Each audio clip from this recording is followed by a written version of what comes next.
Hola, muy buenas noches a todos. ¿Cómo están? Espero que muy bien. Vamos con una nueva clase de autismo y otros trastornos infantiles. Hola, Jenny. Espero que todo marche muy bien.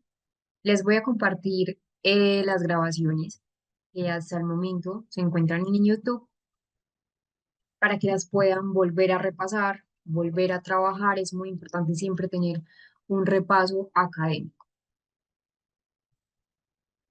Les voy a explicar cómo pueden volver a ver esas grabaciones. Cuando ustedes ingresan a YouTube, les voy a compartir pantalla acá. Cuando ustedes ingresan a YouTube, van a ingresar de la siguiente manera. Buscan SIL, las abreviaturas de la corporación o diplomado SIL, y acá están todas las formaciones que se han dictado hasta el día de hoy. No solamente está la nuestra, sino que hay otras clases diferentes, entonces ahí pueden mirar qué otros temas de pronto también es de su interés. La de nosotros es esta, formación en autismo y otros trastornos infantiles. Le dan clic y acá ya hay dos clases. La primera, que fue el primero de este mes, el primero de septiembre, es decir, el lunes, y la segunda. Les voy a compartir las dos. Esta es la primera. Voy a colocar acá primera clase. Primera clase. Y la segunda clase.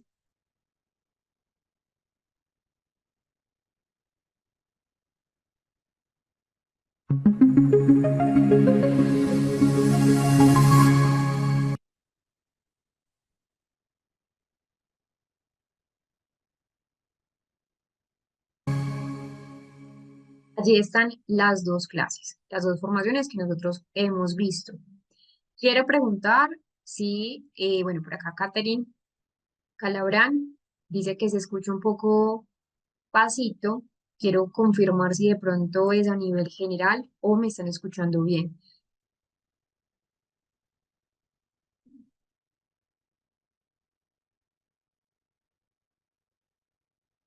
Listo, perfecto, se escucha bien.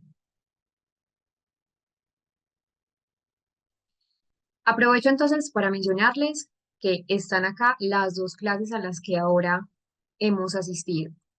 Y por acá también me están preguntando sobre las lecturas complementarias o esas lecturas que nosotros hemos ya mostrado en clase. Esas lecturas las pueden preguntar o esa parte de las lecturas que vienen con la formación, el diplomado, con la certificación, las pueden preguntar a estos dos números, a nuestra coordinadora Paula Contreras. Acá, acá estos dos números, los dos ponen el código de más 57 por ser código colombiano, 316-238-2081 sería el primero, y el otro sería más 57 el código, 318-849-2138. Esos son los dos números a los que se pueden comunicar con la coordinadora Paula Contreras. Recuerden también tener un poco de paciencia eh, por el orden de llegada, por el flujo también de los mensajes. Ahora sí, vamos a continuar con la clase del día de hoy. Ayer hablábamos de temas fundamentales, temas como por ejemplo esa parte de la disfunción ejecutiva, temas que se relacionan con esa explicación a lo que pasa en el autismo. Mencionábamos un poco más sobre la teoría de la mente, sobre la empatía, sobre la cognición social. Mencionamos también esa parte de la corriente neurocognitiva, que es la teoría de la coherencia central, y llegamos hasta acá, hasta esta parte. Entonces mencionábamos como conclusión de lo que era la coherencia central, que es la percepción desintegrada de la realidad, y que decíamos una frase o más bien una analogía que nos permite explicar esto, y es, los árboles no dejan ver el bosque, pero recuerden que los árboles forman el bosque, un árbol se compone por bosques y ahí es donde está la analogía. Y lo otro que vamos a ver es esta parte, la teoría de las neuronas espejo. Es una teoría sumamente importante, es una teoría que es muy reciente, es muy nueva. Cuando le menciono que es nueva es porque solo en la década de los 90 finales de la década de los 90 es que la teoría de las neuronas espejo comienza a tener auge. Surge por Giacomo Rizzolatti y su grupo de colaboradores como un error. No estaban buscando o lo que querían encontrar no era precisamente las neuronas espejo, pero surge de una investigación y es una teoría que toma ese soporte biológico de la empatía, que ayer habíamos hablado que la empatía tiene tres niveles, que si lo queremos ver de esa forma, o tres formas de empatía, una empatía cognitiva, una empatía emocional y una empatía de la acción, que también es llamada una empatía compasiva, que era no solo quedarnos con sentir, no solo quedarnos con reflexionar sobre ese sentimiento del otro, sino también actuar. ¿Qué hago con lo que el otro está sintiendo? ¿Qué hago con lo que el otro está pasando? Entonces, por eso se llama que es el soporte biológico. Las neuronas espejos son un grupo de neuronas. Ellas se van a conectar entre sí. Es decir, lo que quiere explicar las neuronas espejo es buscar explicar cómo comprendemos las acciones, cómo comprendemos esas intenciones, cómo comprendemos esas emociones de los demás a través de ese sistema específico de neuronas en nuestro cerebro. Entonces, en términos generales, ¿qué podrían ser esas neuronas espejo? Son un tipo de neurona. Nosotros como seres humanos tenemos varios tipos de neuronas. Están las motoneuronas, están las neuronas sensitivas, están las de Purkinje. Entre ellas están las neuronas espejo, que son un grupo de neuronas específicas que se van a activar cuando una persona realiza una acción. Es decir, cuando una persona tiene cualquier acción cuando observamos a la otra realizar una acción diferente. Entonces, como les mencionaba, fueron descritas por Giacomo Rizzolatti en los años 90, pues Giacomo Rizzolatti y también su grupo de colaboradores, que son importantes también en esa parte de la investigación, pero ellos lo que querían mirar era la corteza premotora en los primates, no querían mirar de entrada las neuronas espejo. Entonces, un ejemplo, acá tengo una botella de agua. Si yo tomo agua, sus neuronas, yo soy la que está haciendo la acción, tomar agua, pero son sus neuronas las que se van a activar cuando me van a ver a mí o vemos a otra persona hacer una acción, en ese caso, tomar agua. Esas neuronas se activan cuando vemos a alguien tomar una taza, cuando vemos a alguien llorar, cuando vemos a alguien sonreír, así nosotros no seamos las personas que estemos haciendo esa acción. Por eso entonces hay unas principales funciones de lo que son las neuronas espejo, por eso el nombre espejo, porque simulan, imitan, se activan dando la sensación a nuestro propio cuerpo de haber realizado un movimiento. Así nosotros no lo hayamos vivenciado. Por eso se habla de una representación o una experiencia virtual, pero que está haciendo otra persona. Esas neuronas espejo tienen unas funciones principales. Nosotros, desde que hemos evolucionado como especie, siempre hemos tendido a imitarnos unos con otros. Y de allí también viene esa parte de las neuronas espejo, es decir, nos permiten, una de las funciones principales es la imitación. Nosotros aprendemos por imitación cuando estamos pequeños, por observación. Entonces, comprender o nos permite también que ese cerebro simule internamente lo que vemos y nos ayuda a comprender las acciones de los demás. Miren que esta definición tiene que ver con eh, teoría de la mente, cognición social que veíamos ayer, y que las neuronas espejo son fundamentales en ese proceso de imitación, en ese proceso de aprendizaje, especialmente en ese desarrollo infantil. De hecho, se cree que las neuronas espejo tienen una parte fundamental en lo que es el lenguaje, que las neuronas espejo facilitan esa evolución del lenguaje al conectar con gestos, al conectar con sonidos. Vamos a ver un pequeño ejemplo. Sé que muchas personas que están acá de pronto no conocen esa parte de lo que es la neurona, que de hecho ayer eh, me lo preguntaban, como bueno, ¿qué es una neurona? Vamos a ver los tipos de neurona para que se hagan una idea de lo que podría ser neuronas espejo. Recording in progress.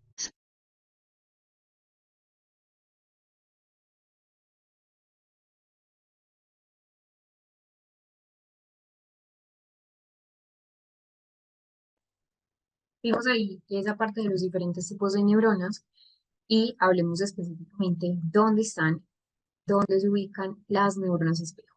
Resulta que cuando nosotros observamos la cara de los demás, esas neuronas están ubicadas principalmente en esta zona, en la parte premotora y en la parte somatosensorial, es decir, en la mitad de ellos dos, por eso se hablan de áreas somáticos sensoriales en esta parte de acá, donde entonces nosotros podemos imitar al otro, pero sentir también lo que el otro siente. No es o no se ha descubierto como tal zonas diferentes en esa parte de la corteza premotora. Tenemos la planeación del movimiento, la corteza parietal inferior también almacena neuronas espejo, o las investigaciones han mostrado que también allí hay neuronas espejo, y en la ínsula y en el sistema límbico claramente deben haber también ahí, porque se asocian con las emociones. Entonces, tenemos que las neuronas espejo están en esta parte, la corteza somatosensorial, corteza premotora, que refleja esas emociones. En los niños con autismo, esa parte va a estar comprometida, es decir, no va a tener tanta actividad como en un cerebro neurotípico. Entonces se habla que tienen menos posibilidad de, de tener una activación de neuronas espejo.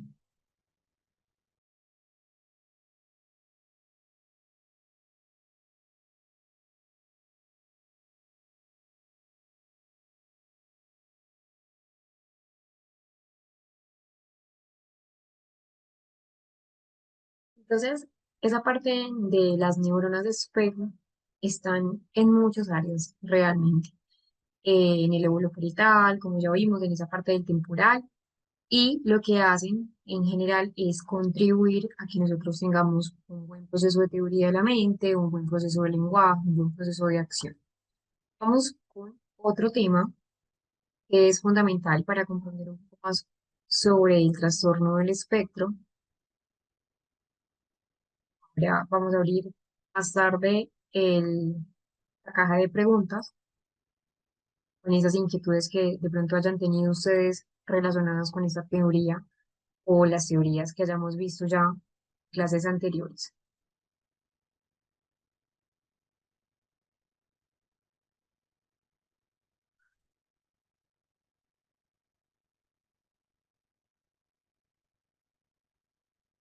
Esa es una recomendación. Es una de las primeras series infantiles, es una versión infantil donde explica muy bien ese personaje. Es un niño con autismo, tiene 5 años y medio, la serie y el personaje se llama Pablo, así la pueden encontrar, la pueden ver en Nat Geo Kids. Es muy interesante porque Pablo es un niño donde día a día se enfrenta a muchos retos a nivel emocional, a nivel social, pero también nos da una perspectiva a un lado desde el televidente de cómo o cuáles son esas acciones que nosotros podemos hacer día con día. No sé si ustedes recuerdan esa primera clase que nosotros vimos un cortometraje francés que era Los zapatos de Luis, muy bonito, se relaciona muchísimo con esto, pero desde una perspectiva un poco más positiva, que se animen a verla. La serie se llama Pablo. Vamos a ver la definición, la clasificación del trastorno del espectro autista. Si nosotros queremos entender qué es el autismo, debemos comprender qué son los trastornos del neurodesarrollo. Es decir, para comprender qué es el autismo, debemos entender que hace parte de un grupo que tiene entonces una causa y un origen desde esa ontogenia del sistema nervioso. Estos son los trastornos del neurodesarrollo, trastorno del espectro autista, trastorno por déficit de atención y hiperactividad, la discapacidad intelectual, que realmente el nombre es trastorno del desarrollo intelectual, trastorno del aprendizaje específico, de los aprendizajes específicos, trastornos de la comunicación y el grupo de los trastornos motores.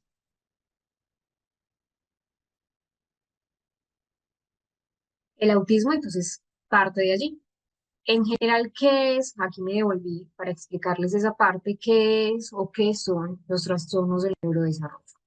Cuando hablamos de los trastornos del neurodesarrollo, son un grupo de condiciones que empiezan a afectar ese desarrollo típico del sistema nervioso. Especialmente se llaman trastorno del neurodesarrollo porque empiezan en esas etapas tempranas de la vida. es decir, aparecen antes de los 5 años.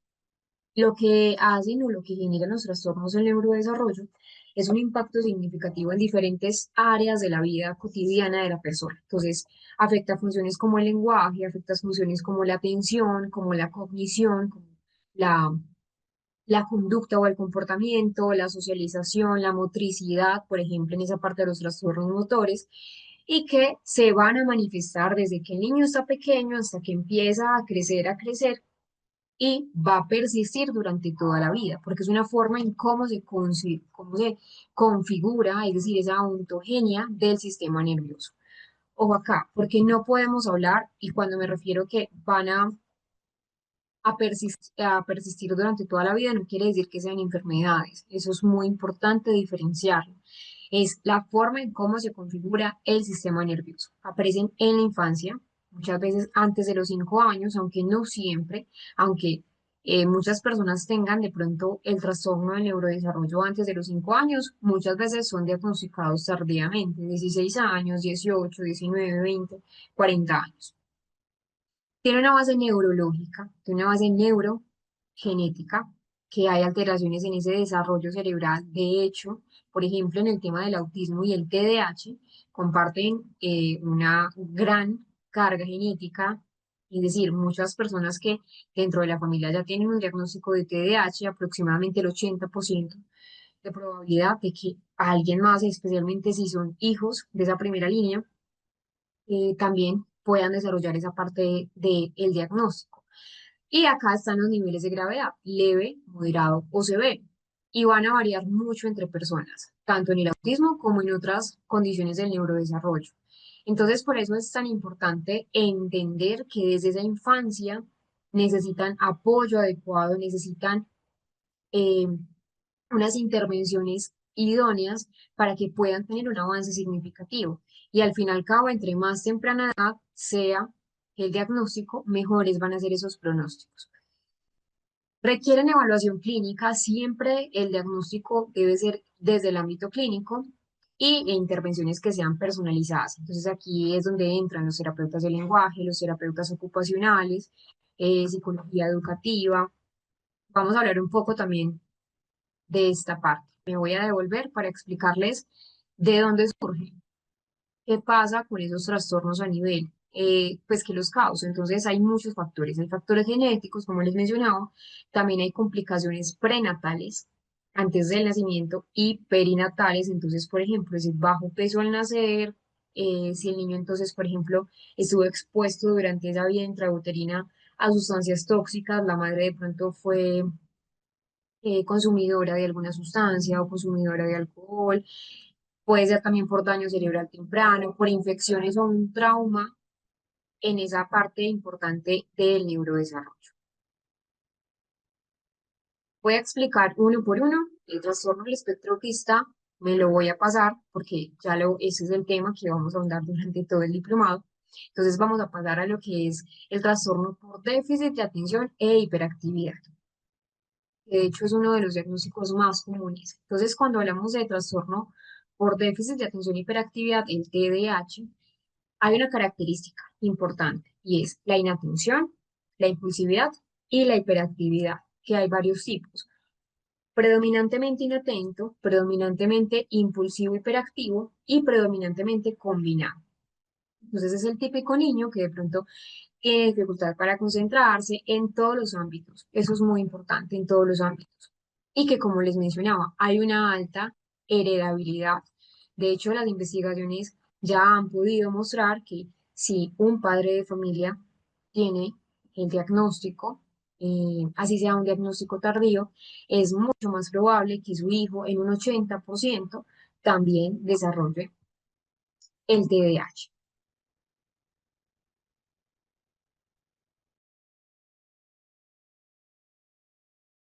Recording in progress.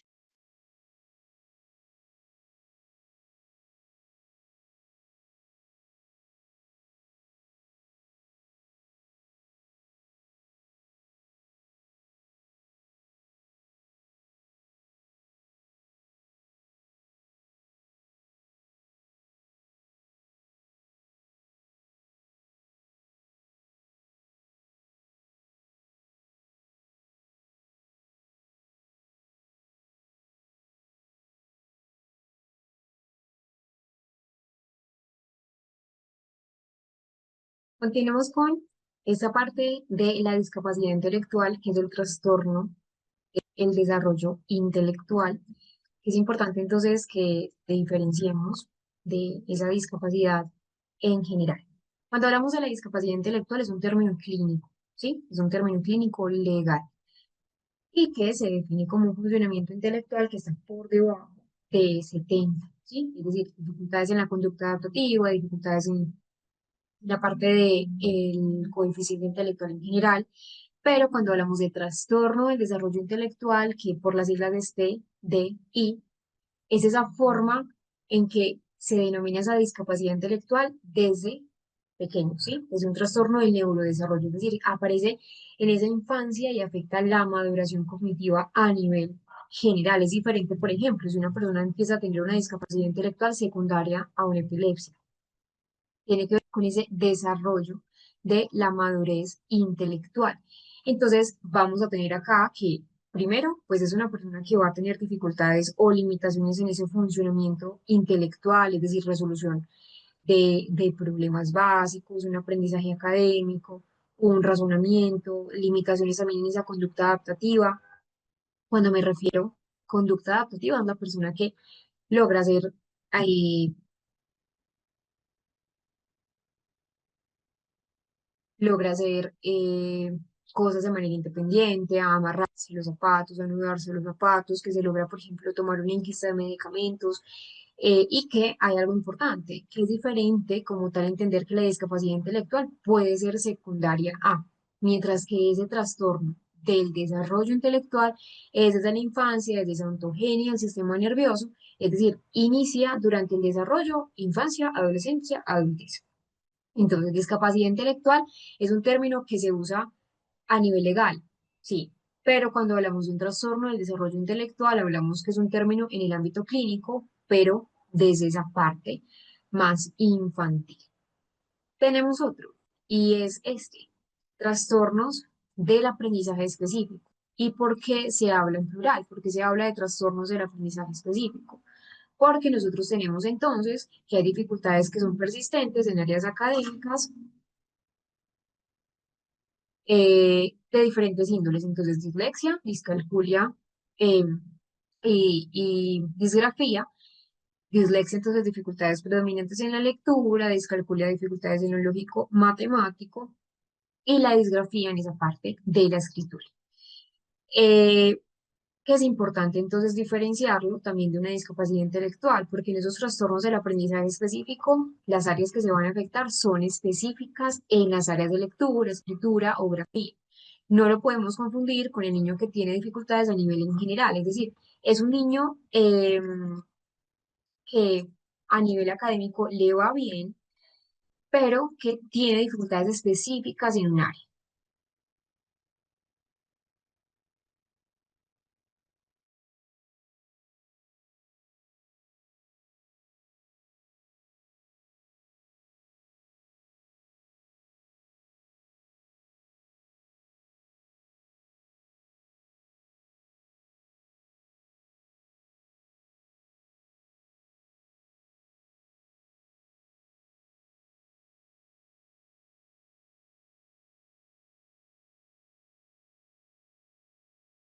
Recording in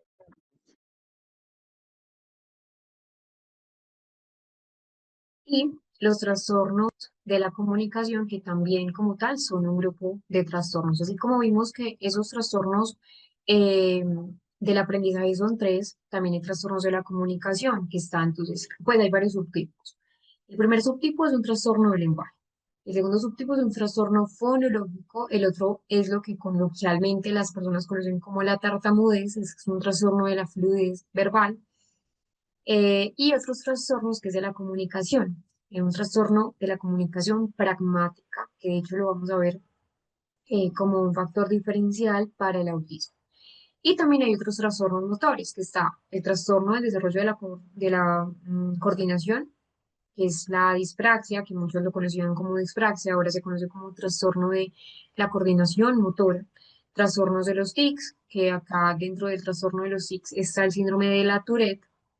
Están las estereotipias motoras, que pues realmente en general vemos acá que en los trastornos motores son movimientos torpes, son tics vocálicos, son tics involuntarios.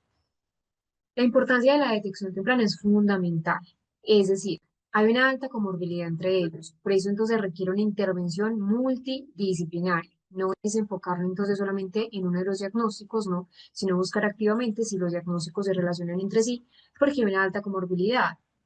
Se deben requerir lo que ahora, a lo que hablábamos el primer día, de esas adaptaciones o adecuaciones curriculares que son fundamentales y una promoción también para esa autonomía.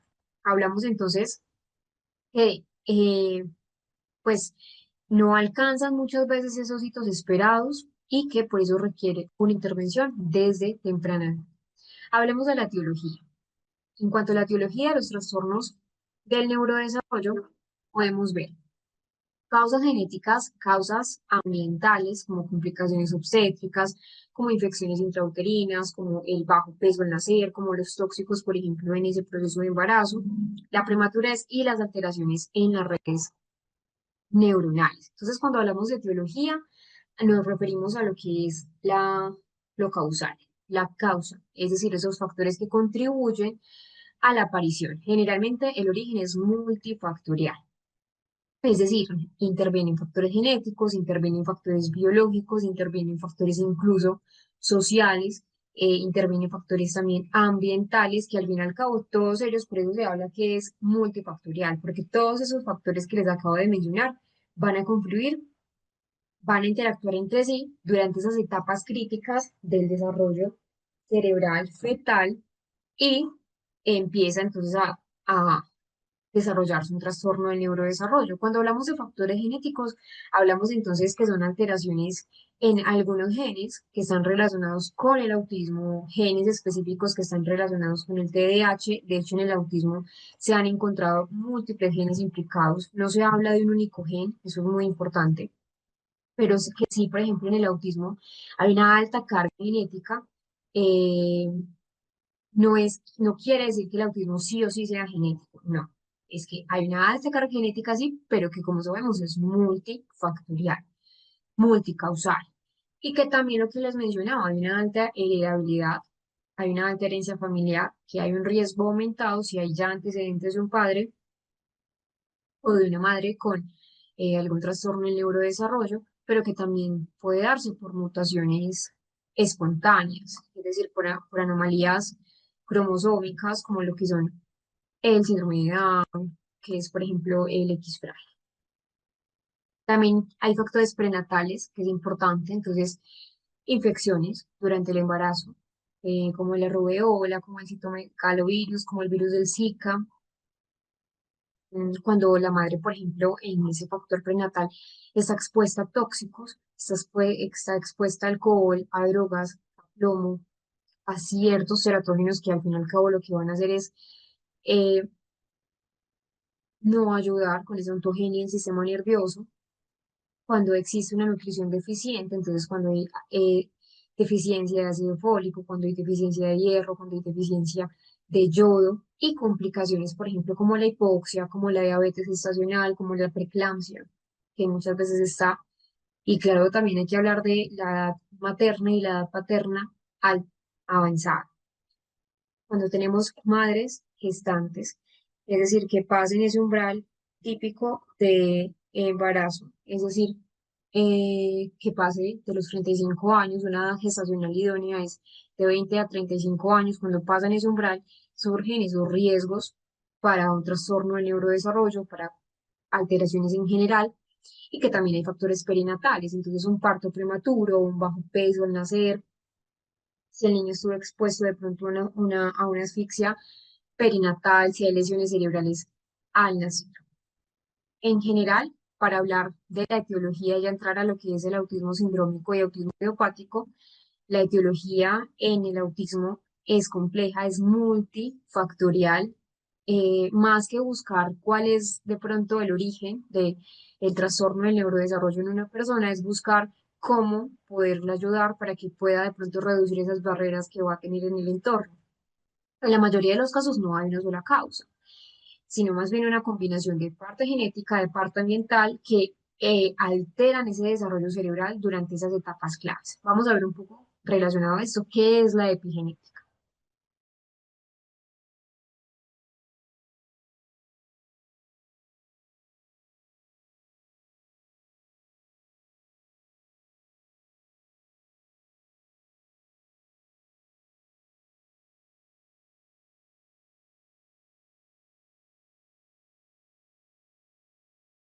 Recording in progress.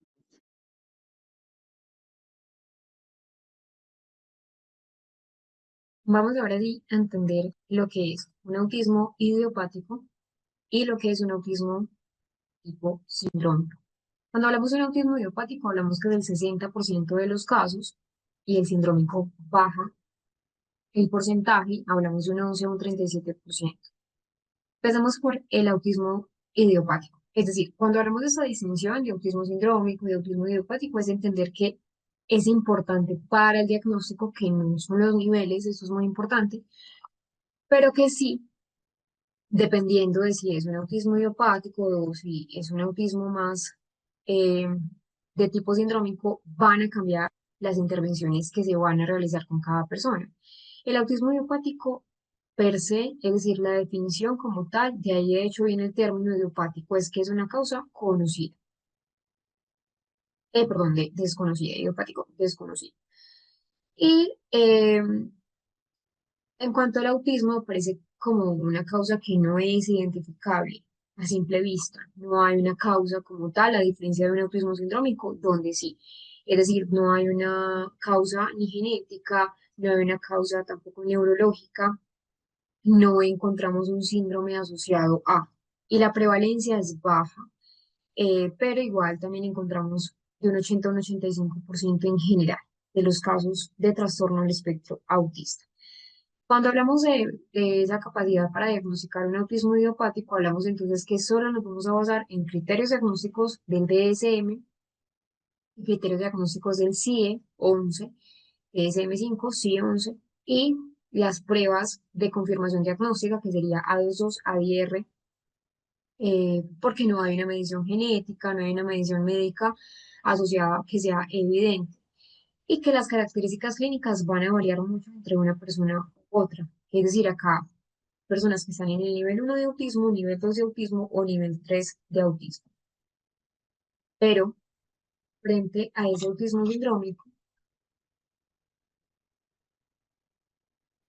acá sí encontramos que el autismo sindrómico hace parte de un síndrome médico, un síndrome genético que es conocido, es decir, ocurre junto con otras anomalías físicas, otras anomalías a nivel cognitivo, otras anomalías a nivel neurológico, y que hay una causa que es identificable. Entonces, por ejemplo, usualmente en esas causas genéticas van a estar asociados a un síndrome de Rett, a un síndrome X frágil, a eso lo que es la esclerosis tuberosa, a lo que es el síndrome de Angelman, que ya lo vamos a ver, y que la prevalencia baja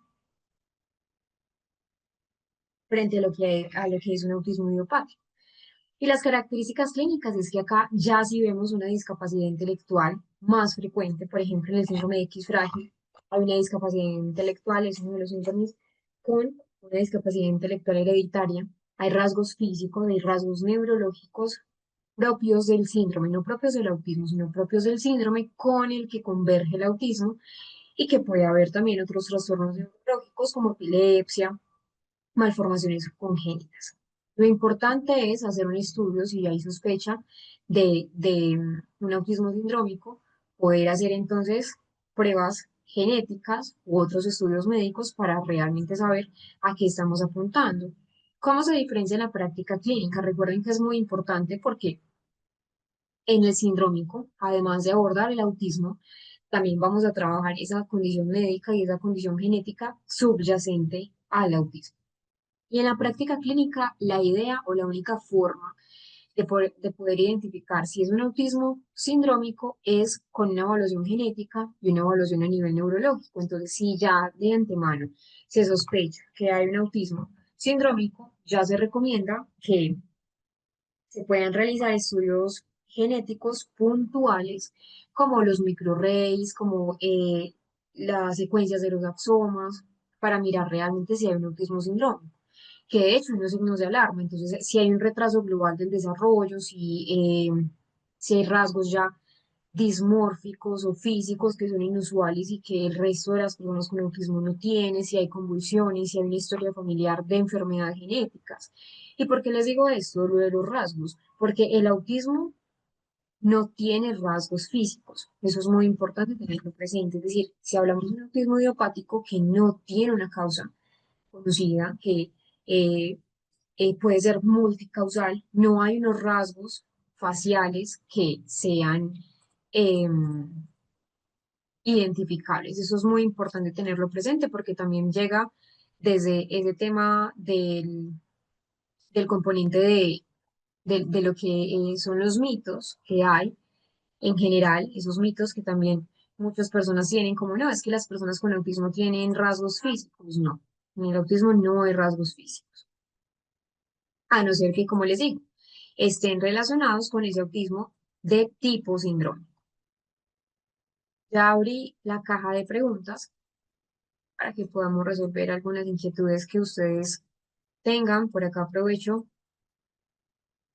coloco nuevamente la imagen del material.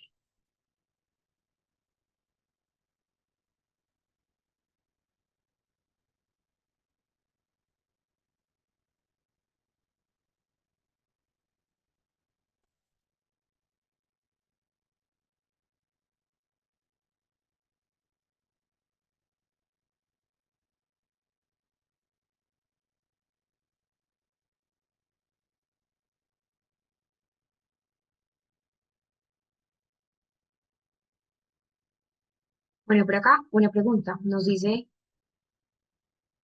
lo siguiente. Esta pregunta no la hace Anita.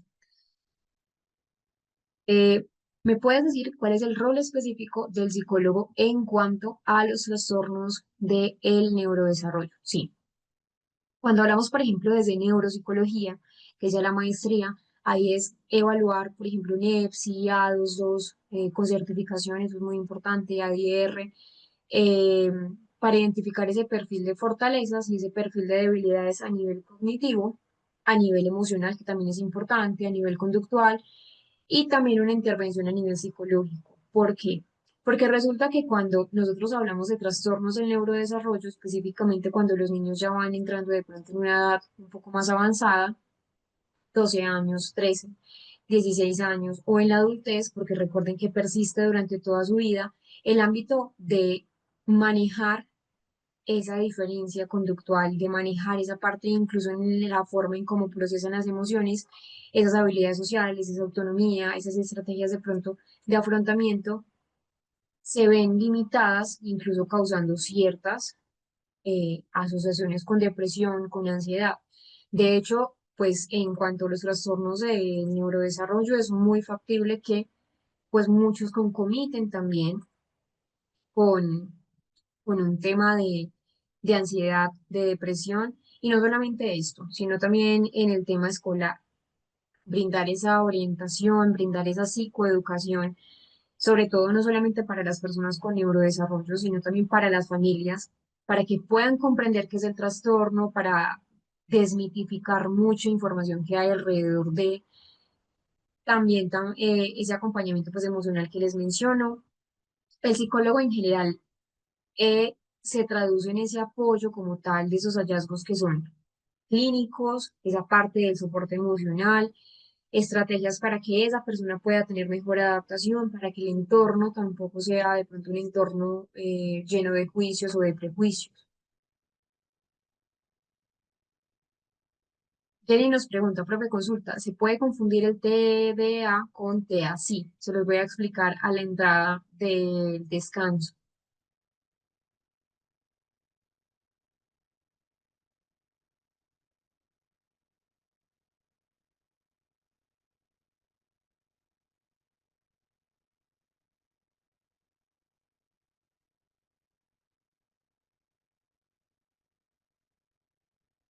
No veo tu nombre, pero dice usuario de Zoom, dice que es F84 en el autismo tipo 1, es una clasificación como tal, esto es de el CIE, la clasificación es trastornos generalizados del desarrollo, pero del CIE 10, del CIE 10, que ya se usa el CIE 11. Como tal, no relacionado con el autismo tipo 1. Pues en cuanto a lo que mencionas de la clasificación del CIE-10 y lo que pues lo que me dices del autismo tipo 1, pues no aparece como tal en el CIE-10. Ese término viene como tal de un trastorno del espectro autista, pero el código que tú me colocaste, el F84, F84, es de los trastornos generalizados del neurodesarrollo que hoy en día en el CIE 11 hablamos, trastornos del espectro autista, pero como tal, puntualmente, no de tipo 1.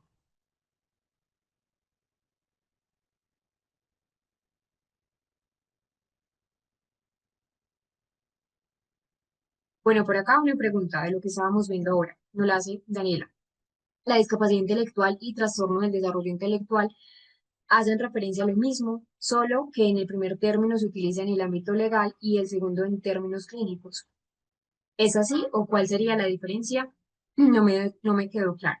Entonces, sí, efectivamente los términos están relacionados, pero no son exactamente lo mismo. Recuerden que cuando hablamos de un trastorno del desarrollo intelectual es desde pequeños, es decir, que tienen tres características. Primero, deben haber déficit en la conducta adaptativa, autonomía personal, autonomía social, etcétera. Déficit, funciones, y pues en cuanto al funcionamiento intelectual, es decir, que no logren hacer abstracciones, que no tengan una buena resolución de problemas y que el inicio sea desde esa etapa temprana. Y en la discapacidad intelectual, sí, se usa en el ámbito legal, em, pero también habla de lo que es el ámbito de un coeficiente intelectual por debajo de 70. De hecho, la discapacidad intelectual puede surgir posterior a un TEC, a un traumatismo craneoencefálico, a un síndrome epiléptico de larga data y cronicidad, eh, por un accidente cerebrovascular. Es un término más legal que puede surgir también en un adulto, es decir, puede tener una discapacidad intelectual secundaria a. Bueno, vamos a ir a nuestro descanso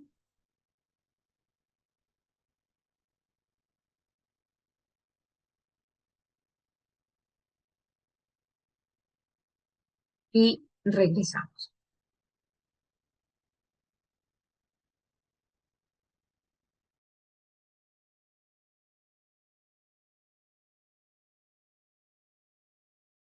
Recording in progress.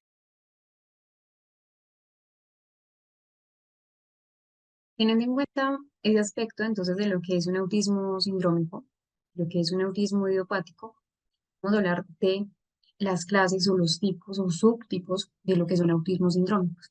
Tenemos el X frágil vinculado al autismo. Cuando hablamos del X frágil, acá sí podemos relacionar. El X frágil es una enfermedad genética que está causada por una mutación específica, que es en este gen específico, el FMR1, pero que está ubicado en el cromosoma X. Además, este gen que les estoy señalando acá, que es el FMR1, también codifica una proteína. Es la proteína con el mismo nombre, solo que se le cambia el 1 por la P, FMR1P. Esa proteína es esencial para el óptimo desarrollo del cerebro. Es decir, el X frágil, hablamos que sí es una condición genética, casi hay una alta carga genética de un único gen, que ese es el que les menciono, y que claro, como hay una mutación en este gen, en el cromosoma X, por eso se llama X frágil, causa esa producción, que en muchos casos va a ser insuficiente, pero en otros desafortunadamente es una producción nula de la proteína con el mismo nombre, pero le colocan en vez del 1 la P, y esta proteína es esencial para el desarrollo cerebral, para que nosotros tengamos un buen proceso de neurodesarrollo. Entonces, es una de las causas hereditarias más comunes de discapacidad intelectual, lo que mencionábamos entonces ahora antes del descanso. ¿Qué relación o qué vínculo tiene con el autismo? De hecho, se estima que aproximadamente uno de cada tres pacientes con síndrome X frágil, uno de cada de esos tres presenta o cumple también esos criterios diagnósticos para el trastorno del espectro autista. Entonces, muchas personas con X frágil se observa rasgos muy comunes del espectro, entonces dificultades en la interacción social, comportamientos repetitivos o lo que son las estereotipias, los retrasos en ese desarrollo del lenguaje, los problemas también sensoriales hacen parte, de hecho, del X frágil y que también hay que hablar entonces de esta parte. En el X frágil es muy común, en general, la mayoría va a tener discapacidad intelectual en grado moderado, leve o severo. Dado que, claro, como esto es una proteína, un gen que codifica esa proteína es esencial. Entonces vamos a tener problemas de comportamiento, vamos a ver también mucha ansiedad, la hiperactividad también hace parte de la sensibilidad sensorial y acá es muy común esos rasgos físicos como una cara alargada, unas orejas grandes, unas orejas prominentes. Les voy a mostrar una imagen para que ustedes se hagan una idea, si no conocían lo que es el X frágil, de cómo podría verse una persona con ese síndrome genético. Entonces miren acá. El X frágil es muy característica de esa fenotipia. Miren, por ejemplo, acá tenemos las dos imágenes, entonces una imagen real y una imagen que pues es una réplica, entonces una cara alargada y una cara más estrecha, unas orejas más grandes y un poco más prominentes, la mandíbula inferior más salida. Acá hay muchos casos de X frágil, la mayoría de los casos los vemos de esta manera porque realmente este gen también genera esas dificultades a nivel físico, además de esa movilidad en esa parte de articulación. Por lo regular, son personas que también tienen entonces otros rasgos, como por ejemplo una hipotonía, también tienen entonces muchas veces convulsiones. Entonces, miren que acá es donde yo les mencionaba, cuando se relaciona el autismo con el X frágil, en este caso sí podemos hablar o sí podríamos hablar de una parte de rasgos físicos. Y en la relación con el autismo es alta, de un 30 a un 50%, lo que sería entonces lo que les expliqué, al menos uno de cada tres personas con X frágil tiene autismo. Comparten síntomas como cuáles, dificultades en la comunicación social, comportamientos repetitivos y las estereotipias, la hipersensibilidad sobre toda esa parte de los sonidos, a las luces y a las texturas, pero es muy importante esto, no todo niño con X frágil tiene autismo, ni no todo niño con autismo va a tener X frágil. Pero sí es muy importante y es fundamental entender que debemos tener un diagnóstico diferencial y recuerden que la evaluación y el manejo debe ser ideal, es decir, las personas con X frágil se van a beneficiar también de esas terapias que se utilizan en el tratamiento del autismo, como en esa parte de la terapia ocupacional, como en esa parte de la terapia del lenguaje, las intervenciones a nivel conductual, y que el diagnóstico al fin y al cabo también del X frágil va a ser idóneo para poder tener un mejor pronóstico.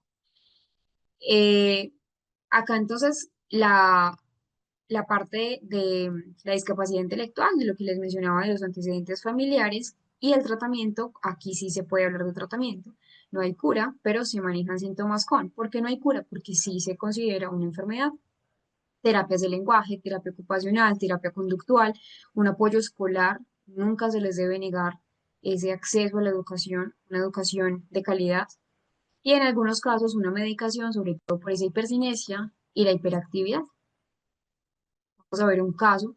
Quiero que vean acá las estereotipias, el seguimiento de instrucciones, ese relacionamiento. En el-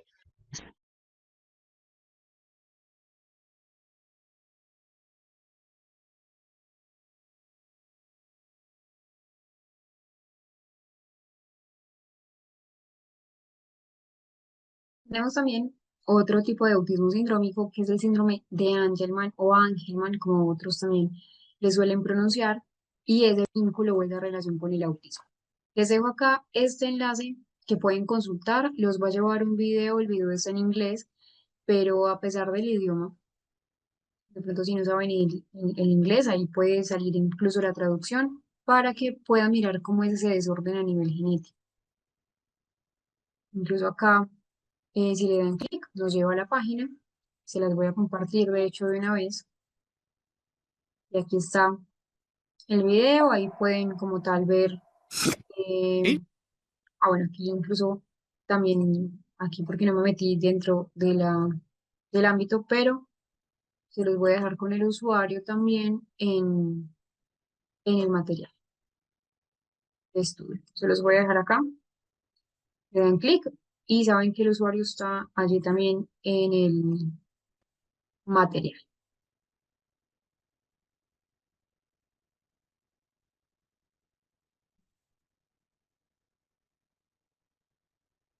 Cuando hablamos del síndrome de Angelman, hablamos que también es un trastorno genético que va a estar causado por un síndrome genético específico, es decir, por un cromosoma o una alteración cromosómica específica, que es el gen V3A. Esta vez no está ubicado en el cromosoma X, está ubicado en el cromosoma 15. El síndrome de Angelman tiene entonces unas características y es que hay un retraso que es significativo en esa parte del desarrollo, hay problemas de hecho de coordinación, hay problemas en el equilibrio, también acá en el síndrome de Angelman se puede relacionar con esa discapacidad intelectual severa y un comportamiento característicamente feliz con frecuentes risas y sonrisas, mucha excitabilidad, pero ojo acá. No quiere decir que la persona todo el tiempo esté feliz, no, eso es un mito, es que hay una expresión facial, esa es la diferencia. Hay una expresión facial como si fueran todo el tiempo felices. Entonces es un síndrome que está causado por una ausencia o una malformación de este gen que les digo que es el V3A del cromosoma 15 y que es crucial para ese desarrollo adecuado de nuestro cerebro. Por acá les dejo una recomendación, es un libro, se llama Soy Ángel. Acá nos dice algo relacionado. Soy un niño muy curioso. Me gusta mucho investigar, probar, tocar, cotillear y me gusta hacerlo tanto con las cosas como con las personas. En realidad, soy como la mayoría de los niños, curioso y muy trasto. Es este libro que les coloco acá, eh,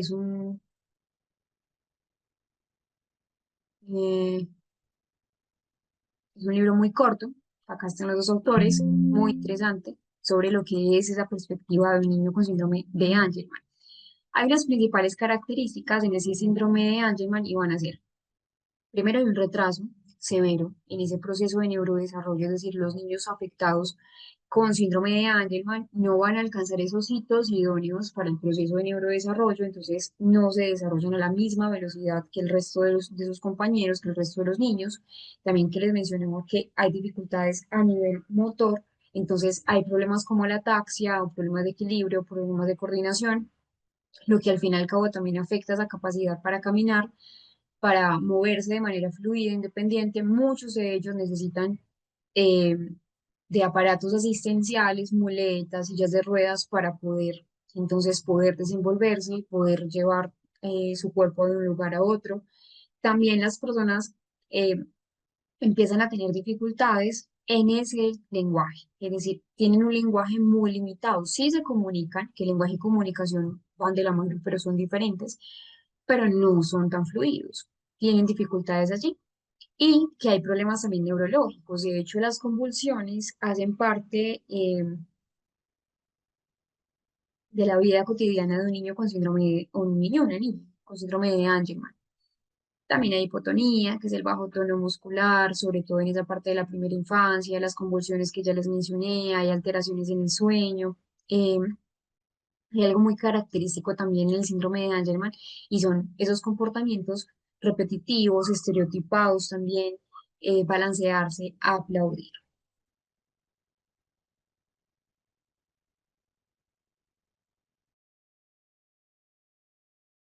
En el-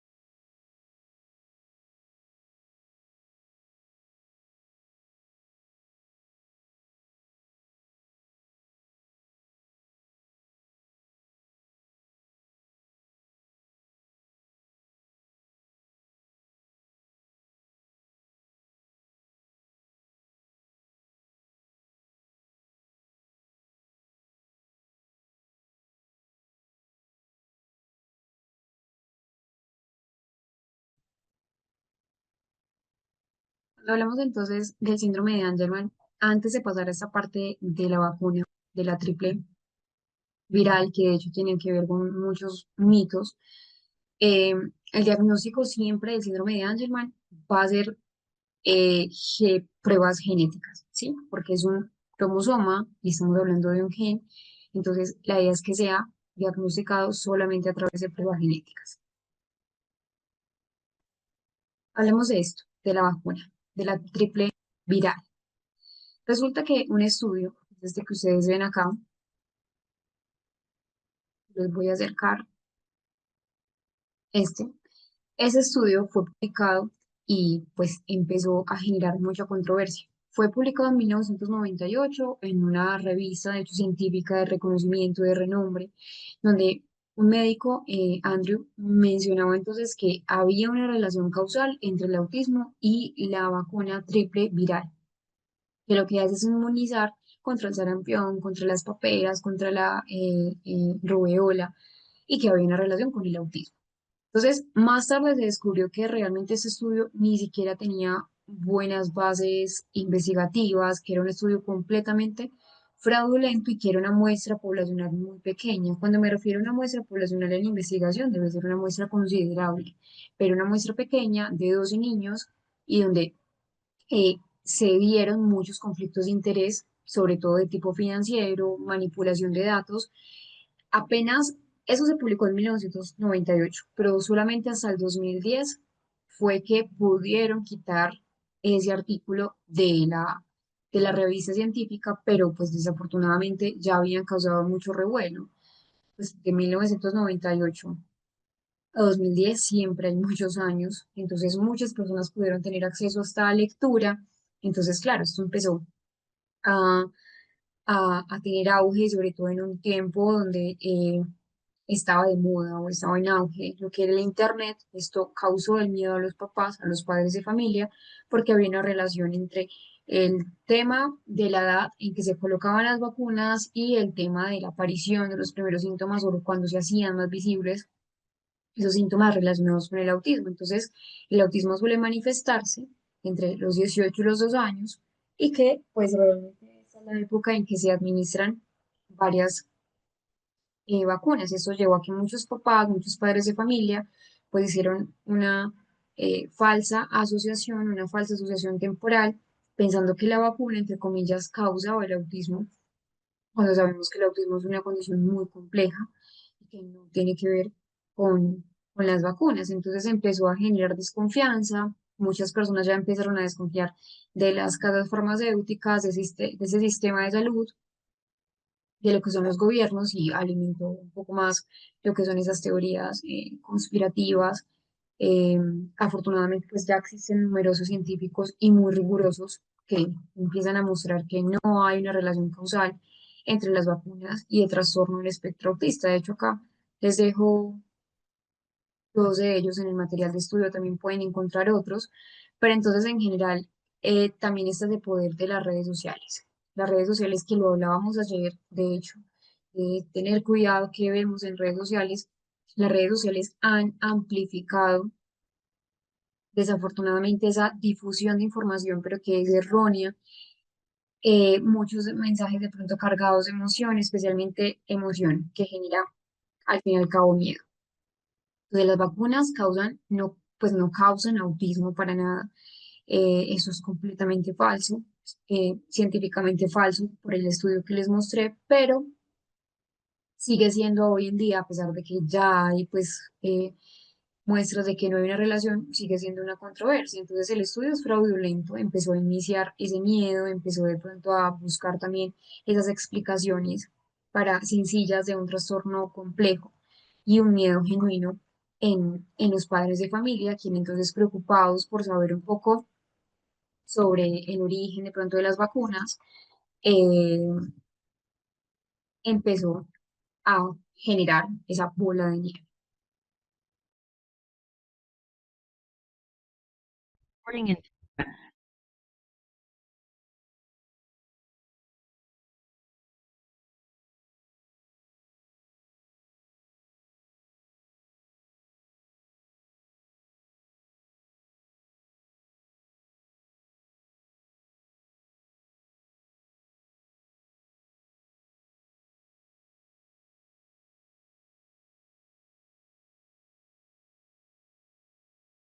Resumidos términos, es importante entonces entender que las vacunas no tienen ninguna relación con el autismo, que las vacunas al contrario lo que hacen es proteger contra esas enfermedades que son potencialmente contagiosas y potencialmente mortales.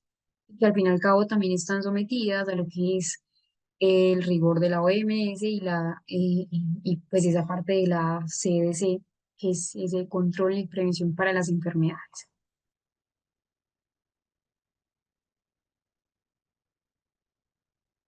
Y esta pregunta es importante. ¿Qué sabemos del autismo? ¿Qué sabemos y qué debemos dejar de saber, o dejar de conocer del autismo? Y les doy esto porque recuerden que, por ejemplo, el autismo ya no se habla de síndrome de Asperger, ya no se habla de trastorno desintegrativo infantil. Entonces son cosas que debemos también cambiar. Y les pregunto esto por el El siguiente video. trastorno Van a ver en el video una palabra muy importante que ya hemos dicho que no se puede relacionar con el autismo. Y la primera persona de pronto que llegue y vea por primera vez este video y vea que es de la Asociación Americana de Psiquiatría, dice, sí, es cierto. Pero este video fue originalmente realizado en el idioma inglés y cuando ya se hizo esa traducción al idioma español, es que se hizo una fractura de, del video como tal.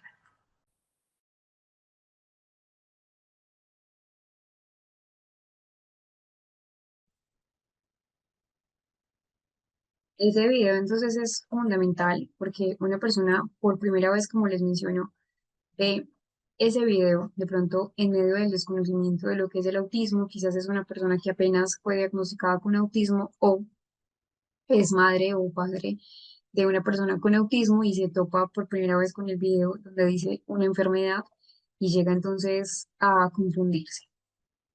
Vamos a tener una tarea para mañana, una actividad, vamos a leer sobre esos mitos que están relacionados hoy en día con el autismo para poder entonces continuar con la clase de mañana. Mañana vamos a hablar de esos mitos que hacen parte del discurso hoy en día. En cuanto a la sociedad, vamos a ver esa parte de lo que son los niveles, que es muy importante, y mañana vamos a trabajar con casos clínicos que están almacenados en el material de estudio. Espero que entonces puedan leer algo sobre los mitos, eso es lo primero que vamos a hacer, vamos a compartir qué mitos de pronto les sorprendieron un poco más, hay unos mitos que son muy, muy sorprendentes hoy en día, para poder entonces clarificar un poco más qué es el autismo hoy en día. Espero que descansen muchísimo, nos vemos mañana en una nueva clase.